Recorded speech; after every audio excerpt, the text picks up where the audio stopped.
Testing. Are you going to test? Test. You got to get closer. Test. That's better. The waves look better. Okay. Welcome back to Thursday. Mom is back. Kelly is back. We're here. Yay. Hi. We're a little late. We're sorry. Today we're going to be talking about a couple different things. First, we're going to start with kind of the crown and how that's changed perspectives. And then we're going to talk about royal marriage, which is crappy. And we're going to talk about tabloids and Meghan. And then we're going to completely switch gears and talk about Afghanistan. So I think first off, we'll talk about the crown, which I think I liked first. Didn't you guys think it was boring? Someone thought it was boring. No, it wasn't us. It wasn't you. No. Someone in our family thought it was boring. I liked it. Maybe your sister. Maybe, yeah. We liked it right away. I've watched the first season like 5 times. It's the best one. It is the best one. Although I do really like Olivia Colman, just as a person. I love Olivia Colman as an actress and, well, I guess as a person, although I don't know her. Oh, that's true. Okay, I guess I love her as an actress in general. I love Olivia Colman, but I was like yelling Milla in my head every time I see her on screen in The Queen, and I have her so caught up in my head in Broadchurch. I have trouble with her as the Queen, and Claire Foy didn't really know or wasn't familiar with, and so buying her as the Queen was easier. Was that your take on like a Scottish British accent there? It was, I don't know. It was my dumb Broadchurch. I do love that show.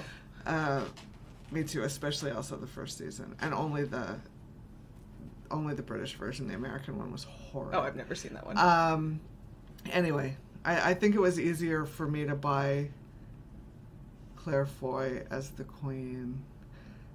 Plus, because all of those events were before my time, or even really so long ago that I just found it interesting. And I love John Lithgow, and it was just really well, good. I do think kind of their casting choices have even just humanized them in a way, because you like the cast, you like the, and I think the first season was pretty benign.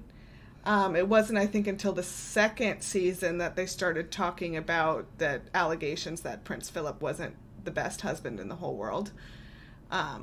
Which, again, I guess kind of showed how things were treated differently back then. They had like a couple moments of photographers, but could you imagine those kind of rumors now versus the 60s or the 50s? Well, or even, really even the 80s. Until there was social media and the wide array of ways to get information out there, it just was limited to like newspapers, both real and tabloid, mainstream and tabloid, whatever we want to call them. And, social media and the rapid way in which information travels is a relatively new invention, as I happened to be discussing last night, because we're watching a show that was from 2001, and even then there's much bigger use of landlines. Yeah. And people aren't sitting there, they don't have smartphones. They have cell phones, but they don't have smartphones. And just the slowness or the 24/7 connected frenzy of information is different. Well, yeah, I remember when we first got cell phones, and like you couldn't, not just cell phones, but like cell phones with any kind of internet capability, and you like couldn't log on because your parents would be pissed because they charged you like per minute or something. I don't know, whatever. But it's just kind of interesting because, of course, we know the crown isn't real, right? Like it's fictionalized, but kind of based on events that were reported in the news at the time. So it's fictional, but it's not completely made up. Right. Obviously personal conversations that people might have had, things like that, we don't really know about. And, some things maybe were more reported than others, and so there's more reality. But in general, it's, it's definitely not a documentary. No. And I'm not sure, but I'm also not sure it's all the way at the other end where we'd call it some sort of historical fiction either, because I think there's maybe more reality to it than that, but well,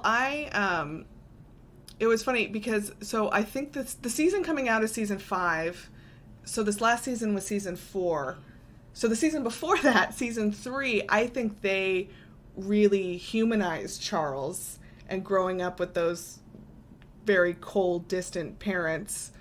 And then only just to completely kind of like smack his ass during this season. It was kind of funny. Yeah, I mean, I think 2 seasons ago, the season that kind of had the teenage, young adult Charles and Anne, I thought really humanized them both. And I don't know. I didn't, maybe because it just all seems so, everyone knows this by now, and it seems to be commonly accepted, a lot of what happened with Charles and Diana. I didn't really think this season was particularly... Oh, they definitely pulled their punches. I don't think it was all that horrible to them. I mean, I don't think this was like, oh my God, this is a horrible expose of the royal family that we didn't know anything about. I mean, it all just seemed to be dramatizing events that I think were well known, if not 100% accurate, because who knows. But I mean, they continue their humanizing, maybe not so much with the royals, but I mean, my God, this last season I felt myself like feeling bad for and liking Margaret Thatcher, which, is well, that's just because what's her name? That's just because, I mean, I'm not old enough to remember Margaret Thatcher at all, or really her policies. But what's her did she really talk like that? That's always yeah, no, I think that gosh. Yeah. And I mean, she's not a person that I have ever felt 1 second of sympathy or empathy for, and certainly not someone whose policies I agreed with. But, look, they made her seem halfway human. And so, I mean, I think they do a really good job of that with nearly everybody. I guess I want to say 2 things. I wasn't super stoked about how they erased the age difference between Charles and Diana, because that's part of the story, is that she was like 19, 20, and he was 33, 34, which, at least in my opinion, is a very big age gap for that time of life. I mean, she's just becoming an adult, and he's been an adult for a while. Well, and she's just becoming an adult and hasn't been a member of the royal family her whole life, and he definitely knows the whole sort of score on that, and has lived it his whole life, and I think that made them wildly different. And but you say everyone knows kind of the story.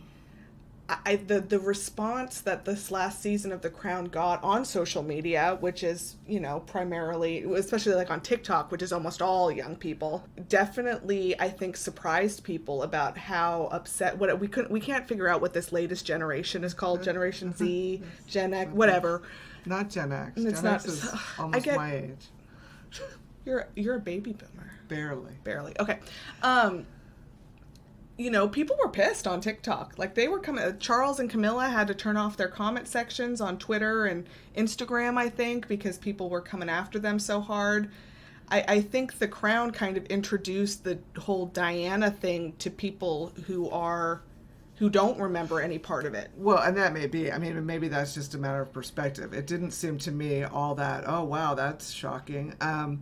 But if I was, 30 19, years younger and hadn't lived through that whole thing in a way that I remember it, maybe it would have been more shocking. I didn't think it was all that shocking, but I guess I can see that the royal family would be annoyed that it has been they were more again. than annoyed. Charles was big mad. He sent out friends. They've just spent all this time, I think, trying to move on, and I think the reaction to even a fictionalized version of events was so strong, it really just showed them that they're not moving on from Diana. At least Charles isn't.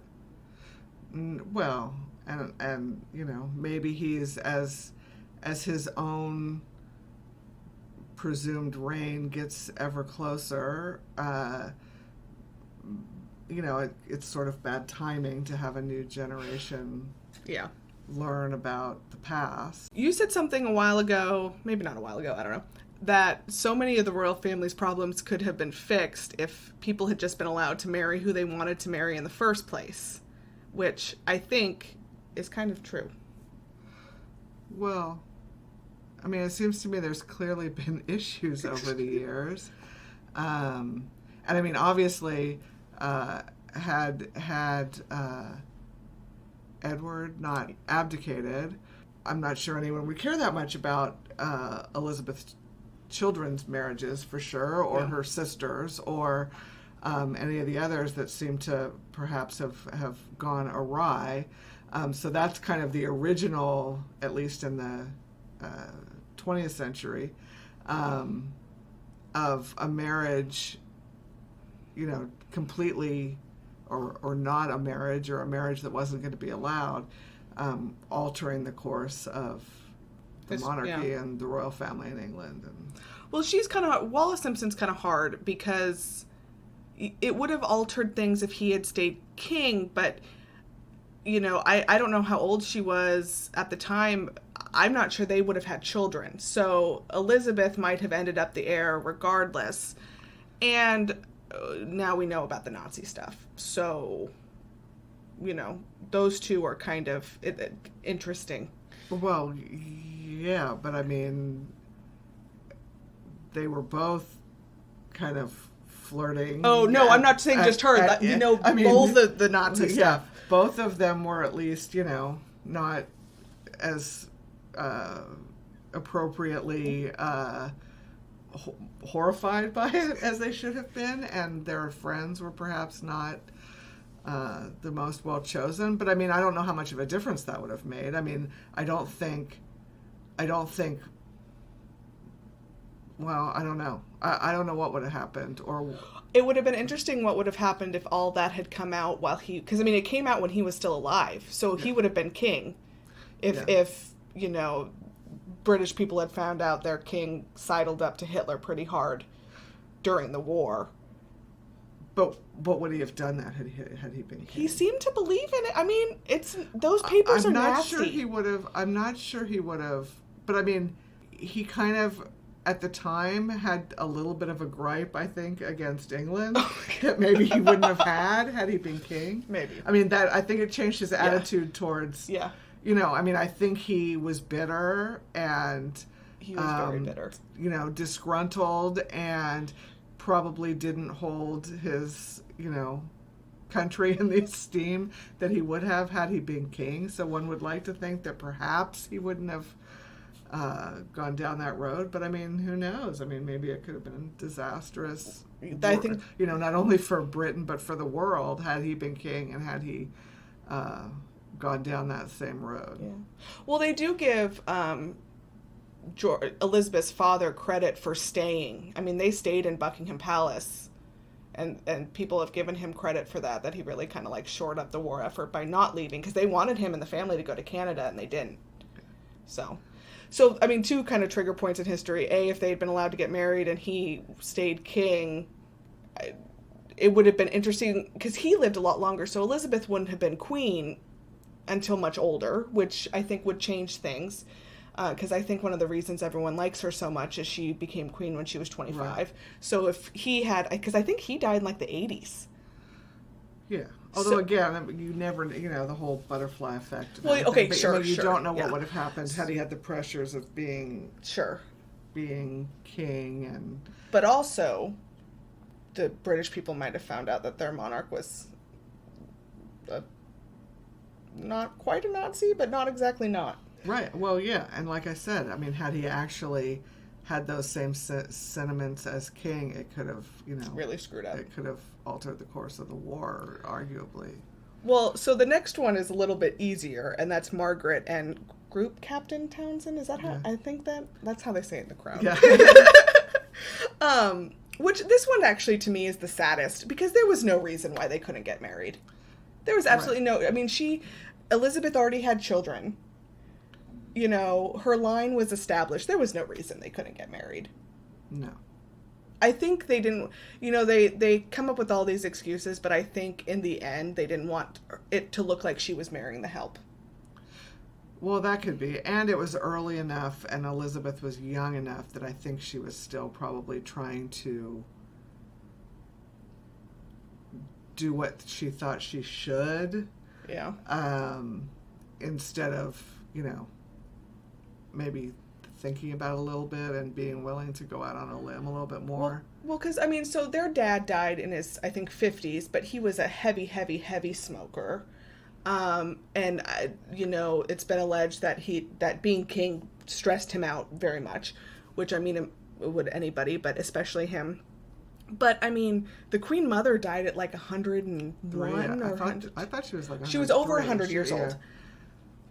Elizabeth is storming her way towards that. Margaret died when she was like 70. Yeah. I think she had a hard life. I think she was miserable. Yeah. And she turned to things that probably weren't good for her health to deal with all that. Well, and then we get to Charles and Camilla and kind of the same thing. I mean, Camilla didn't even have any of the baggage, Townsend had. Right. So it's like, what the heck? Yeah. It's a common. I mean, it's kind of where their failure to come out of some pretty archaic conventions, I think, rises up to bite them in the end. I mean, it's kind of the same thing that I think is going on to some degree now. They just can't seem to quite get away from some of the archaic ideas and, things that had it been later in time, they obviously have gotten over some things. I mean, 3 of the 4 children of Elizabeth have gotten divorces. I mean, things that would have been unheard of just a few decades earlier. And I think if Charles was William, he would have been allowed to marry Camilla. Yeah. Well, and I've said this before to you. It just shows the lack of emotional intelligence, because there were so many, I would imagine, enough young aristocratic girls who Charles could have gone to and said, listen, you're going to be the Princess of Wales, you'll be the Queen Consort of England, whatever, but I'm going to do whatever I want. And here you get this lifestyle.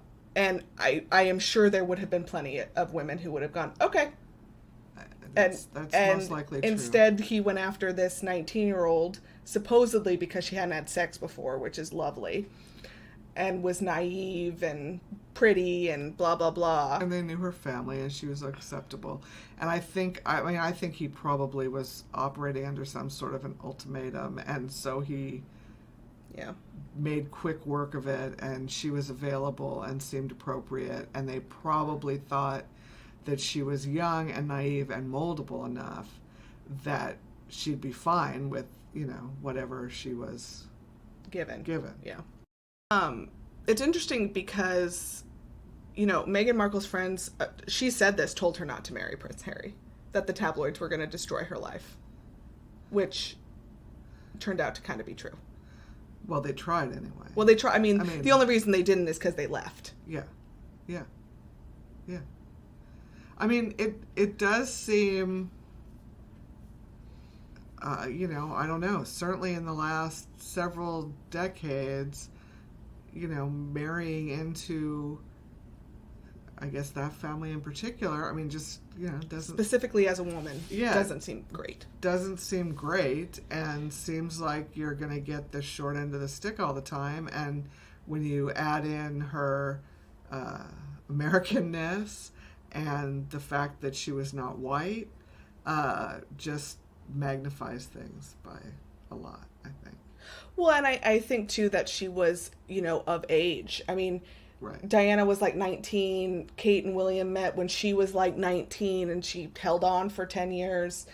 Meghan was like in her mid-30s with a career, and especially in like charity work, too. And it's just, I don't know. I guess you would have to be given the question, but it would have been hard to marry one of those guys, Harry or William. Yeah. I mean, I think it's hard to even, and I mean, maybe Meghan thought she sort of knew just because she's a celebrity and, undoubtedly had some attention paid to her in the past publicly. But the fact that, no matter how big a celebrity you are, there's almost no one that rivals or that gets the kind of attention that the British royal family gets. And so thinking that that was going to be anything but difficult. Well, but I also think they both thought, because the press was really mean to Kate. I mean, again, there's a big difference between rude and racist, because people like to equate it, and it wasn't the same. But the press was very rude to Kate before she married, and then she married into the family, and the family threw down. I mean, in ways they hadn't before. People were like, oh gosh, they've learned from Diana, blah, blah. They're doing so much better than they were. And then I don't think it's unreasonable to think that Harry and Meghan would have expected that after she became part of the family, that the family would have also kind of thrown down for her too. And they did not. Yeah. At all. Yeah, I mean, clearly they have a lot of control, a lot of say about what is said, and they were not protective. And, I think you have to give some probably large amount of credit to their relationship, Harry and Meghan's, that, it seemed worth it to her. Yeah. Because I don't think she's I don't think that kind of attention is anything that she was even subconsciously looking for or welcoming or wanted or thinks it would be worth just getting all that attention. The kind of any publicity is good publicity kind of thing. I can't imagine that she that she wants any part of that. So, I think the fact that she was willing to kind of jump into this thing probably says something about how she feels about Harry. Well, and I think she thought she was going to be able to do stuff with it. I mean, you're kind of handed this platform with rules, with a lot of rules, but you're kind of handed this platform and you're expected to go out and do charity work. And I think she thought she was going to be able to do that. And because, in my opinion, the other kind of senior royals on their age level, William and Kate, didn't do anything really with their platforms. She was held back in ways she wouldn't have been. So she was given all this awful attention, right, and wasn't even allowed to do anything with it. Yeah, and I suspect that was probably frustrating. I mean, as an American who's had a career and been able to pretty much do what she wants, to be thrust into this structured environment where she can't even do things that seem like they'd be welcomed and appropriate, like charity work, had to have been super frustrating. Okay, Mom says we have to talk about Kristen Stewart. So, pause for a second.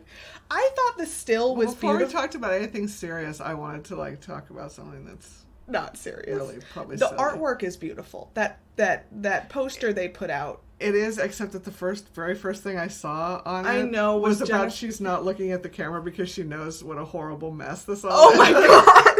And I can't get that out of my mind. I thought it was pretty. No, I don't think a mess. I don't think anyone thinks the photo's a mess. I think they think the movie is a mess. And we talked about good casting. I mean, I don't know. I don't want to not give anyone every benefit of, I'm not going to say it seems bizarre and... In the stills, she looks good. Have you seen the still photos, the released? Yeah. No, I think that's all. I know. So did you see the teaser trailer that was released today? No. Okay, well, it's a minute long, and after what I thought was a very good release of the artwork yesterday, the teaser made me a little nervous. There's kind of a fine line, because now the whole story that the royal family puts out is that Diana was just completely unhinged, that they were dealing with this woman they couldn't, wrap their heads around because she was just kind of crazy, paranoid. They've used that kind of language. And it was it was a lot of short shots of her, running, and a lot of shots of her, in a bathroom, covering her head, going, oh. So, they have to find that fine line of someone who is kind of, melting down under this pressure where she has no support even from her own husband or their family, and that's incredibly difficult, and portraying her as just completely nuts. Yeah. Yeah. I mean, it's, to take on a persona like that is hard. And I guess I give her credit for trying. I can't reconcile. To me, Kristen Stewart is this very modern, young, I don't exactly, it's not, slacker's not the right term, but she has this kind of flat affect about her in everything I've ever seen her in. Yeah. And I just don't see her. I realize that she acts and can take on different personalities, but it just seems to me like it's this chasm between Diana and Chris. I don't know. I hope it's good. Yeah, no, it looks pretty. It looks pretty, and But I don't know. Everyone who's tried to take a stab at Diana, really, other than The Crown, has not done well. No, because it's just so hard. Yeah. And I mean, you have this kind of, I don't know. Well, it comes out in November. Yeah. That'll be our Thursday podcast for that. It will be that movie. If we're still doing this in November. Okay, we're going to be serious people now. Okay. Serious people. And we're going to completely change gears and talk about just a little bit about Afghanistan, and not like actually Afghanistan, but just kind of the difference in response. The Sussexes have donated their own money to a charity that supports, I think women in Afghanistan. They released a statement that, of course, was mocked, because anytime they say anything was mocked. But in contrast, the only thing that's been coming out about the royal family right now is that they're protecting an alleged sexual abuser at Balmoral. Yeah. I mean, maybe the royal family at this point is sort of giving up on trying to compete. I don't know. But, I mean, obviously it's a personal issue for Harry, so they're sort of, I mean, they kind of probably have more of a stake, but also probably are rightly, I mean, even no matter whether they'd left or not, maybe they would have been front and center on this just because of his connection. But it just seems bizarre to me. I mean, all kinds of people have been weighing in and saying things, and just from a, humanitarian perspective, it seems like people should say something. I mean, and I realize, the royal family tries to claim they're not political. And, which is total... Oh, wait. No, I know. It's such bullshit. I know. It's such bull. I know. But, I mean, I know that's, at some level they probably... But, I mean, you can completely step away from the politics of it and just look at the humanity of what's happening and say something, I would think. Something. And especially since they seem to have welcomed, maybe, bashing Meghan especially and Harry is the only way that they see to distract from all of the stuff about Andrew, but you'd think they'd latch on to almost anything to try and refocus attention, and it seems weird to me that they're not willing to do that. Especially as, Harry has left, they try very hard to not bring up his service history. Right. Very hard. Especially, they came out with all that uniform stuff, how he was going to be like the only one at the funeral not to wear, despite he was the only one who's like served actively, right, other than Prince Andrew in the Falklands, which doesn't really count. But anyway, there's been kind of a push to clamp down on that from their family, in my opinion. Yeah. They've tried, and then also just to this whole that they've remained politically neutral thing is like the biggest load of crap in the whole world. I know. They comment when they want to comment, and then when they don't want to comment, they go, "Oh, it's too political. Can't." Well, maybe the whole thing is they just want to minimize because they want to minimize Harry in general and his service record. Maybe they just want to minimize Afghanistan too, so that they just put all of that out there, and they haven't been able to. I mean, clearly their PR machine seems a little broken, and so maybe they just haven't come up with a good way to address it that they don't think either will cause a whole bunch of questions about Harry or something, or Well, it's ironic to me that a family who we joke likes to cosplay as soldiers. Mm-hmm. You know, they all have all these medals, blah, blah, blah. You know, this whole big thing is happening in Afghanistan. They can't say a single thing. Yeah. You know, they'll go stand out on a balcony dressed up as generals, but can't say anything about people dying. Yeah. Cosplay is the right word. I don't know. It's cosplaying. Yeah. I mean, it's weird. Yeah. I mean, I should say that as an American, it's weird. Yeah. Yeah. Okay. Yeah. It's weird. Although, as an American... This whole thing's weird. Yeah. I mean, as an American, I think just the whole British royal family's weird. But, you know, I mean, and I don't mean weird even personality-wise. I just mean odd and strange. But both. And I don't get the whole thing, but... Well, it's just, it's weird to me of, you know, I'm always told as an American I don't understand their role, blah, blah, blah, I shouldn't be talking about it, blah, which I don't care.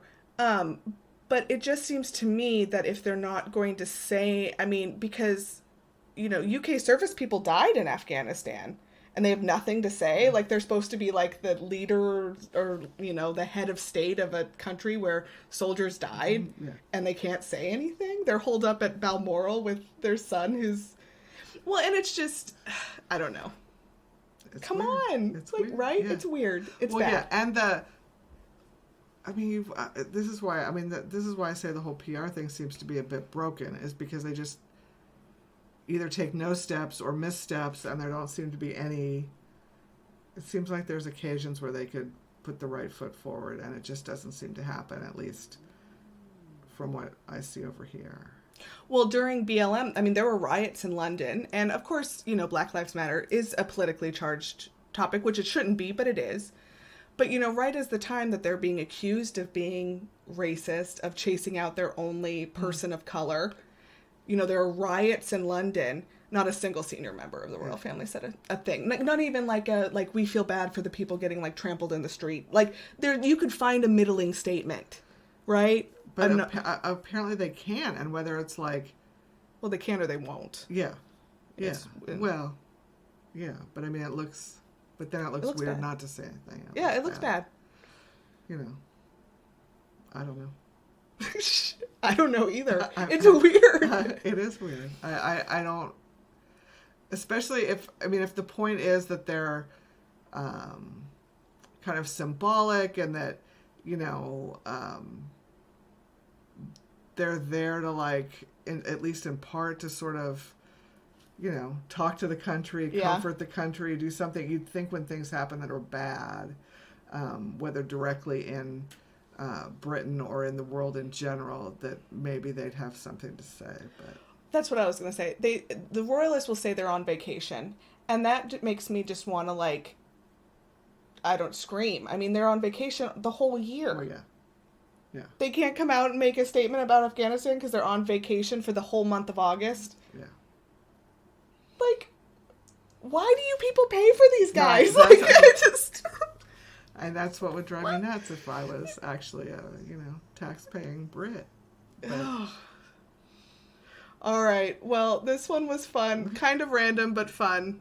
We are looking forward to that Kristen Stewart movie. I am, maybe. There won't be a video like this next week because I'm on vacation and Mom's going to be high. So, because she's having surgery. Not on illicit drugs. So we will see you in a couple of weeks. Goodbye. Bye.